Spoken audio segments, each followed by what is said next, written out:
કે તમે એવું કીધું કે નર અને નારી તમે જાઓ, પણ અમે ક્યાં જઈએ? તો અને જેને બી અહીંયા લાપસીની માનતા લેવી હોય તે આવીને લાપસીની માનતા લઈ ખાલી તો એનો બેડો પાર થઈ જાય છે. લોકોના પગાર 10-12 હજાર રૂપિયા હોય છે અને તમે કોઈને 21,000 રૂપિયા માંગીને જો ઉભા રહો તે પોસિબિલિટી કેવી રીતના થવાની? બરાબર છે. કહેવાય ને કે આપણા જ આપણને મારતા હોય. બરાબર. તમે જે હશે તે 0 પરથી ચાલુ કર્યું હશે, મેં માઇનસ થી ચાલુ કર્યું છે. કારણ કે ના પરિવારનો સપોર્ટ હોય, ના કશાનો સપોર્ટ હોય, પ્લસ બધી જગ્યાએ તિરસ્કાર મળ્યો હોય. સેવા કરી અને કદાચ હું આ મૂંગાજાનોની સેવાનો કારણે જ કદાચ હું આ સ્ટેજ ઉપર અને આ લેવલ ઉપર તમારી સામે બેઠી છું. બરાબર છે. તો ક્યારેય કોઈની દુઆ લાગી જાય ખબર નથી. પિતાએ બી એવી રીતે ઘરમાં કાઢ્યું કે લાઈક તું ધરતી ઉપર બોજ છે. કારણ શું? ધરતી ઉપર બોજ હોવાનું કારણ શું? તો કહેવાય ને કોઈની બી તમે અગર સ્ત્રી હોય, પુરુષ હોય કે અન્ય કોઈ જાતિની તમે બદદુઆ દિલથી લો છો તે લાગે છે. આજના સમયની અંદર કહેવાય ને કે જે સેલિબ્રિટીથી કોઈ કમ નથી એવા કિન્નર માતાજી જે છે એ રાજવી જાન આપણી સાથે છે. તો માતાજી સૌપ્રથમ જે છે ગુજરાતનું ઘરેણું ચેનલમાં આપનું ખૂબ સ્વાગત છે. માતાજીનો સંઘર્ષ એવો છે કે ઘણા લોકોને જે છે એના જીવનના સંઘર્ષને જોઈ અને અનેક લોકોને જે છે પ્રેરણા મળે એવો માતાજીના જીવનનો ખૂબ જ સંઘર્ષ છે. તો માતાજી આપનું જીવન જે છે એક જીતે ઠાકોરથી માંડી અને રાજવી જાન સુધીની જે આપનો જીવનનો સંઘર્ષ છે એના વિશે જે છે એ વિસ્તારથી વાત કરજો મારા દર્શક મિત્રોને. જી, સૌ પ્રથમ જય માતાજી, જય હિન્દ, જય ભારત. ગુજરાતની પહેલી ટ્રાન્સજેન્ડર બિઝનેસ વુમન, સાથે ગુજરાતની ફર્સ્ટ ટ્રાન્સજેન્ડર ફૂટવેર કંપનીની બ્રાન્ડ એમ્બેસેડર, એટલે કે હું રાજવી જાન ઉર્ફ મારું જે માતા પિતાએ આપેલું નામ છે જે ચિત્તેયુ ઠાકોર. ચિત્તેયુ ઠાકોર એટલે કે જેનું ચિત્ત વત્તા આયુ, જેનું ચિત્ત આયુષ્ય વધારામાં લાગેલું છે. એટલે કઈક વસ્તુને એના અચીવમેન્ટ, એના ગોલ્સ ને અચીવમેન્ટ, એટલે કે એના એમ્બિશન્સ બહુ હાઈ હોય છે. કોઈમાં મન લાગીને એ કામ કરવું, બરાબર છે, આગળ વધવું, એટલે ચિત્તેયુ. તો એ મારું માતા પિતાએ આપેલું નામ છે. જે તમે અગર સ્ત્રીમાં જુઓ તો સ્ત્રીમાં બી લાગુ પડે અને પુરુષમાં જુઓ તો પુરુષમાં બી લાગુ પડે. બટ મને એટલો બધો રાજવી નામનો જે નામ છે એ મને એટલું બધું પસંદ હતું, જેથી પોતાની જાતને હું રાજવી તરીકે હું બહાર આવી અને મારો સંઘર્ષ જે છે, મારું જે અસ્તિત્વ છે તેને હું બહાર લાવી. બરાબર. અને મારા જન્મથી લઈને અત્યાર સુધીને હું મારી સફરની વાત કરું કે જ્યારે બી અમારા જેવા બાળકનો જન્મ થાય છે તે વખતે 13 વર્ષ સુધી ખબર નથી પડતી કે એનામાં કઈ રીતે એના જીન્સ છે કે ડીએનએ હોય છે. તો જ્યારે મારો જન્મ થયો ત્યારે કે ને કે શરીર કઈક અલગ હોય અને આત્મા કઈક અલગ હોય. ઠીક છે, એને આપણે સમાજમાં આપણે કિન્નર તરીકે આપણે ઓળખીએ છીએ, ટ્રાન્સજેન્ડર તરીકે ઓળખીએ છીએ. જયારે મારો જન્મ થયો ત્યારથી મને 13 વર્ષ સુધી, હું તો જયારે 2-3 વર્ષ થઈ ત્યારથી મને ખબર હતી કે હું કોણ છું અને શું છું. મને મારા જેન્ડર ની ખબર જ હતી. બટ કહેવાય ને કે સમાજ સામે અને પરિવાર સાથે ઝઝુમીને આગળ આવવું એટલે આટલા વર્ષો નીકળી જાય છે. ઘણા લોકો સુસાઇડ કરી દે છે. મારે એવું હતું કે અમારા જેવા સમાજના જે બાળકો છે તે લોકો બી કમાઈ શકે છે અને એ પોતાની રોજી રોટી મેળવી શકે છે. આજથી 10-15 વર્ષ પહેલાની વાત કરું તો ઘણું બધું હવે તો ચેન્જ થઈ ગયું છે, બદલાઈ ગયું છે, હવે એક્સેપ્ટન્સ આવી રહ્યું છે. પણ પહેલા એવું નહોતું. ત્યારે જ્યારે મેં મારા ફાધરને, મારા પિતાને જ્યારે મેં વાત કરી કે આ રીતે મારે હું છું અને મારે આ રીતે બહાર આવવું છે, તો પિતાએ તે વખતે ધૃણા, તે વખતે તિરસ્કાર કર્યો કે મને ખબર છે જે તું છે તો છે, પણ તારે સમાજમાં અમારી મર્યાદા અને સમાજમાં જે પરિવારની જે રીતિ રિવાજ છે એ રીતે ચાલવું પડશે. તારે છોકરાના કપડા પહેરીને જ રહેવું પડશે. 13 વર્ષનો બાળક હોય ત્યાં સુધી ખબર ના હોય કે ભાઈ એને હોર્મોનલ ચેન્જીસ ના થયો. સ્ત્રી હશે તો એને એ રીતે એના અવયવો છે એ બહાર ઉભરીને આવશે, જેમ કે સ્તન છે, બીજી વસ્તુઓ છે. જેમ કે પુરુષો છે, છોકરાઓ છે, તો 13 વર્ષ પછી એના હોર્મોનલ ચેન્જીસ થશે તો એને શું કહેવાય કે ટેસ્ટોસ્ટેરોન વધશે લેવલ, અને સાથે એને છાતી પર વાળ આવવા, દાઢી મૂછ આવી, એ બધું ધીરે ધીરે ચાલુ થશે સાથે. તો તે વખતે જયારે આવું બાળક હોય જન્મેલું હોય છે ત્યારે વિચિત્ર પ્રકારનું એનું થાય, એનો હાવભાવ, એની ચલન, સાથે બોડીનું જે સ્ટ્રક્ચર છે એ અલગ હોય. ઠીક છે. XY ક્રોમોઝોમ એટલે કે આપણે કહેવાય ને કે ડબલ X ક્રોમોઝોમ એટલે કે મેલ અથવા ફિમેલ. પણ જે વખતે ડીએનએ માં ખામી આવી જાય, જ્યારે XXY આવી જાય, XXY આવી જાય, તે વખતે અમારા જેવો બાળકનો જન્મ થાય છે બરાબર. અને તે વખતે ડિસેબિલિટી ફોર્મ થાય છે. તો જેન્ડર્સ બહુ બધા છે, ઠીક છે. તો હું મારા જેન્ડરની જ વાત કરું તો મારામાં ડીએનએ માં બી એવી જ ખામી, બરાબર. ઠીક છે. તો એ સાયન્ટિસ્ટોએ પ્રૂફ કર્યું છે, વૈજ્ઞાનિકોએ. તો મેં જ્યારે હું ભણી છું, હું એમસીએ કમ્પ્લીટ કર્યું છે વિથ ઇંગ્લિશ મીડિયમ. ઓહો. યસ. તો કહેવાય ને કે એજ્યુકેશન મેટર્સ. હા. તમે તમારા બાળકને તમે ભણાવશો ને તો તમારી એની વિચાર શક્તિ બદલાઈ જાય છે અને એની વિચાર શક્તિ બ્રોડ થઈ જાય છે, બરાબર. ઠીક છે. તો ભણાવવું બહુ જરૂરી છે આ જમાનામાં, જેથી વિચાર શક્તિને બદલાવ આવે અને તમે કંઈક નવું કરી શકો, સંઘર્ષ કરી શકે, મતલબ. સંઘર્ષ કરી શકાય, અસ્તિત્વને જાળવી શકાય. જાળવી શકાય. તો મારે એવું હતું કે લાઈક હું એક સારા ઘરથી બિલોંગ કરું, તો મને પહેલેથી હું સ્પોકન ઇંગ્લિશ ટીચર હતી, હું હા. ભણાવતી હતી છોકરાઓને. જ્યારે તમારા જેવા હું પેન્ટ શર્ટ પહેરતી હતી તે વખતે, તો પુરુષ તરીકે મને રાખવામાં આવતી, પણ હું અંદરથી પુરુષ હતી જ નહીં ક્યારેય. બરાબર. તો જે વખતે બહાર આવી તે વખતે મને ઘર છોડવું પડ્યું. હા. ઘર બી કોઈએ નહોતું આપ્યું, કારણ કે મારે એવું હતું કે મારે સમાજમાં ક્રાંતિ લાવવાની હતી, ક્રાંતિ લાવવાની. કંઈક ને કંઈક નવું કરવાનું હતું. બરાબર. કે સમજો કે જે બચ્ચાઓને સમજો કે જો અમારી જે કમ્યુનિટી છે એ તો બહુ હજારો વર્ષ જૂની છે, હા. હું એની વાત નહીં કરીશ. બટ જ્યારે સંઘર્ષની વાત આવે, ગાંધીજીએ આપણે કહેવાય ને કે ભારતમાં ક્રાંતિ લાવી તો દેશ આઝાદ થયો, આઝાદ થયો. બરાબર. બરાબર છે. જો કોઈક એવું જન્મ જ ના લીધું હોય કોઈએ, હા. તો ક્રાંતિ કેવી રીતે આવે? નો તો ભગવાને કદાચ મને જેવી નિમિત્ત બનાવી કે જેથી મને સંઘર્ષ કરવો પડ્યો કે મારા પછી 10 વર્ષ પછી કે 20 વર્ષ પછી મારા જેવા બચ્ચાઓ જન્મ લે છે તો એને એક્સેપ્ટન્સ એટલે કે સ્વીકાર થાય, સ્વીકૃત થાય એ લોકો સમાજમાં, અને દૂધમાં સાકરની જેમ ભળવા માંગે છે તો ભળી શકીએ. મળી શકે. તો મારે નોકરી જોતી હતી તો નોકરી નહોતી મળતી. હા.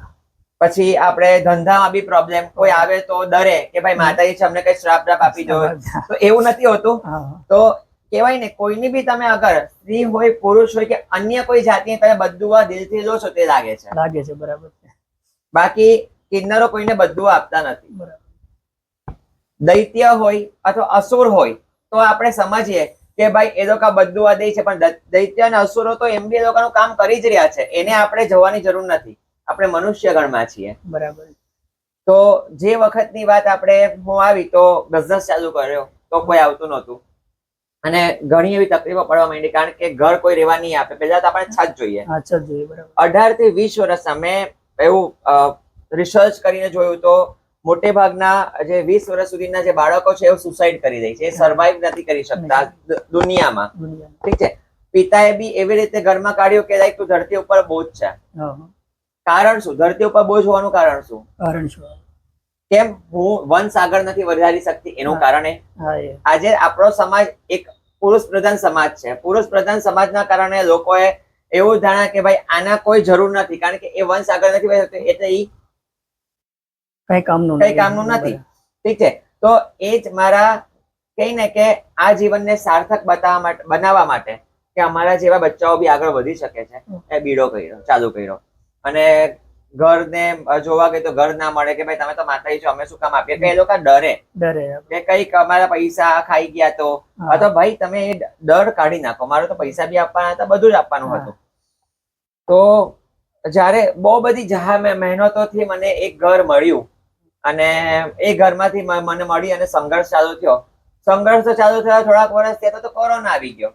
કોરોના આવી ગયો, મારી પેટ શોપ હતી. તો તમે જોયું જે રીતે જે મારા બચ્ચાઓ અહીંયા આવે છે, જે કૂતરાઓને ખાવાનું આપું છું, તેવી રીતે સામે મારી દુકાન હતી પહેલા. તો તે વખતે હું બધાને ખવડાવીને મારી આખી શોપનું બધું પૂરું કરી નાખ્યું. પણ મને ક્રેડિટ પર માલ હતો. તો ક્રેડિટ પર માલ હતો ને તો શું થાય કે ભાઈ પૈસા તો ચૂકવવાના, મેં તો ફ્રીમાં. આપણે આ ગણાવવાની વાત નથી, બટ આ સમાજને કહેવાની વાત છે કે જેથી કરીને પ્રેરણા મળે કે આવું પણ થાય છે એમ. હા, કે કહીને કે સેવા કરવી જોઈએ. તો મેં આ મૂંગા જાનવરની સેવા કરી અને કદાચ હું આ મૂંગા જાનવરની સેવાનો કારણે જ કદાચ હું આ સ્ટેજ ઉપર અને આ લેવલ ઉપર તમારી સામે બેઠી છું. બરાબર છે. તો ક્યારેય કોઈની દુઆ લાગી જાય ખબર નથી. તો એ લોકોને ખવડાવ્યું મેં ને મારી શોપ. જયારે મને કોરોના પત્યો તે વખતે મને પાસે ભાડા ભરવાના એ નહીં હતા, દુકાનના ભાડા ભરવાના નહીં હતા પૈસા. તો તે વખતે મારે દુકાન પાછી ખાલી કરવી પડી. તો તે વખતે પછી એ ખાલી કરવી પડી. હું દુકાન શોધીને સામે જ આ દુકાન મળી ગઈ. મેં કીધું કે હું એક માસીબા છું અને હું ધંધો કરવા માંગુ છું, મને મારા પાસે પૈસા તો નથી, બટ શું કરું, તો આ દુકાનના જે માલિક છે એમણે મને કીધું કઈ વાંધો નહીં, તમારા પાસે ડિપોઝિટ આવે ત્યારે મને આપજો. બરાબર. તો સૌથી મોટી વસ્તુ મારા માટે એક પોઝિટિવ પ્લસ પોઈન્ટ એ કે ક્યાં ને ક્યાંક બ્રહ્માંડ કશે ને કશે મને સપોર્ટ કરી રહ્યું છે. બરાબર છે. ઈશ્વર ઉપર તમે જયારે, માતાજી ઉપર તમે જયારે ભરોસો રાખો ને, પૂર્ણ ભરોસો. હા, તો તમને ક્યારેય એ તમને નીચે પડવા નથી દેતા. ગમે ને કશે તે રસ્તો કાઢી દે છે.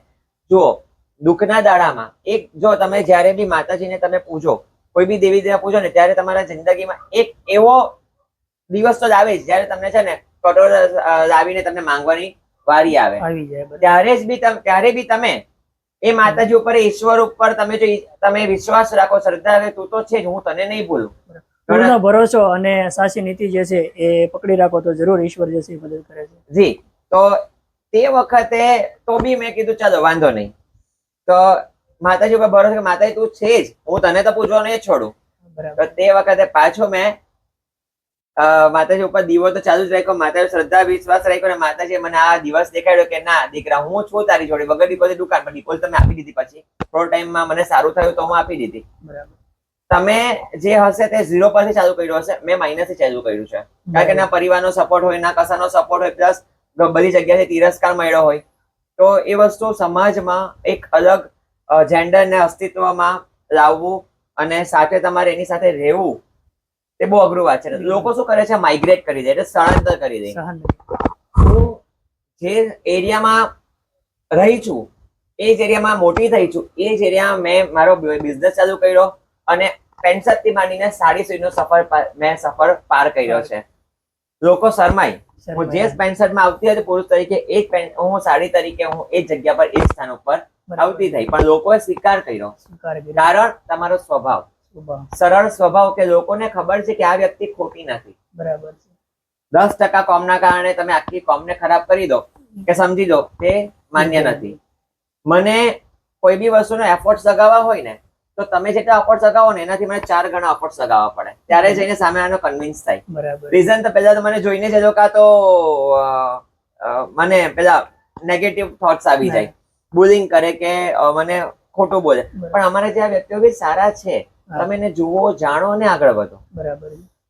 આ બધું પછી એક ફાઉન્ડેશન આવી હતી, પોપટભાઈ ફાઉન્ડેશન કરીને, અને એમણે મને થોડો સપોર્ટ કર્યો. એમનો જે વિડીયો હતો એ બહુ ખૂબ વાયરલ થયો અને મને આજે સારું એવું સ્થાન મળી ગયું. પણ કહેવાય ને કે આપણે નીતિ સાચી, આપણે સાચા હોઈએ અને મહેનત કરીને કહીએ છીએ તો ઈશ્વર બી આપણી સાથે છે.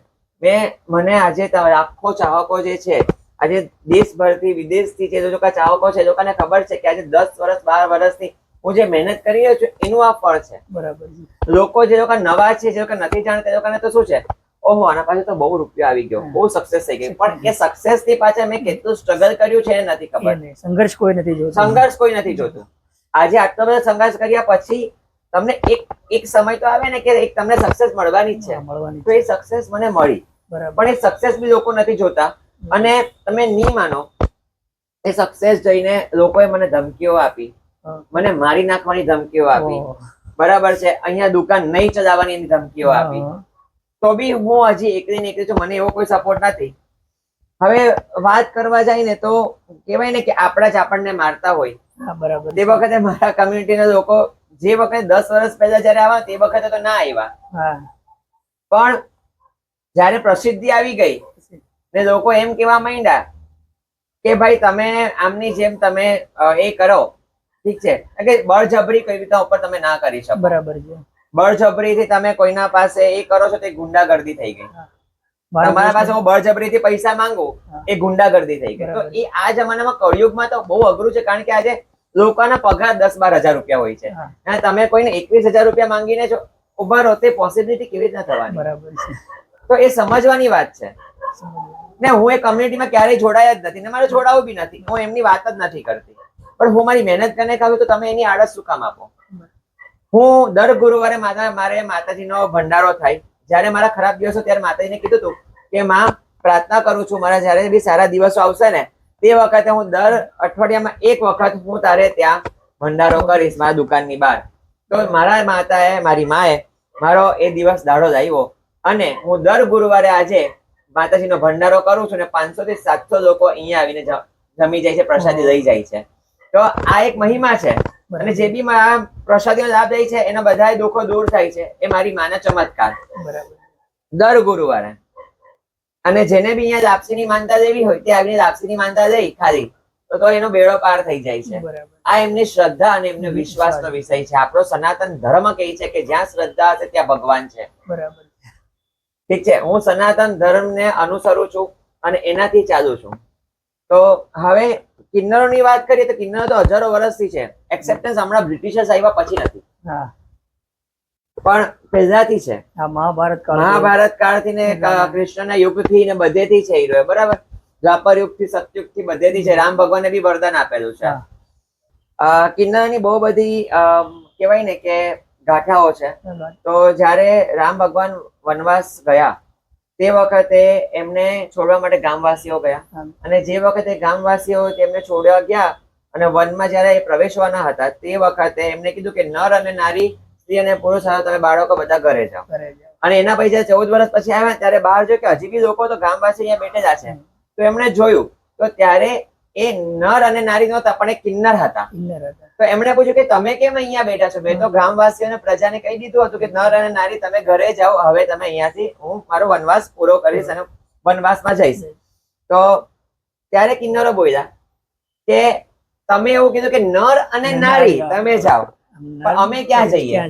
તો એમણે એમની સાથે 14 વર્ષ એમની સાથે બહાર જંગલની બહાર એમને વનવાસ જેવો જ પ્રસંગ આખો ઉજવો, તપસ્યા કરી. ઠીક છે, એટલે ત્યાં જ રહ્યા. તો એટલું સરસ કહેવાય કે તે વખતના કિન્નરોમાં બી એટલો ભાવ ભગવાન પ્રત્યે આપણા, તો એ તો પહેલેથી જ છે. અને તે વખતે રામ ભગવાને વરદાન આપ્યું કે તમે, એ હતા 16,000 કિન્નરો. 16,000. હા, તો તે વખતે રામ ભગવાને એટલું પ્રસન્ન થઈને એમને વરદાન આપ્યું કે આવતા જન્મમાં તમે બધી મારી ધર્મપત્નીઓ થશો. અને એ આવતો જન્મ એટલે શ્રી કૃષ્ણનો ભગવાનનો જન્મ. એટલે જે 16,000 પત્નીઓ એમની છે કે આમના આગલા જન્મના કિન્નરો હતા, પણ એમને એમનું વરદાન જે આપેલું તે પૂર્ણ કર્યું બીજા જન્મમાં. તો આ એક ગાથા છે આપણી ગ્રંથની.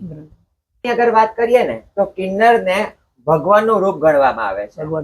અર્ધનારીશ્વરનું રૂપ. હા, કહેવાય ને કે ગંધર્વ, કિન્નર, યક્ષ, બરાબર છે. આ બધા દેવોની આપણે તુલનામાં આવે છે, બરાબર છે.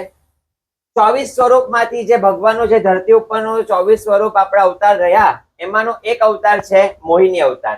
અને મોહિની અવતાર જે છે તે કિન્નરનો અવતાર છે, અર્ધનારેશ્વરનો અવતાર છે.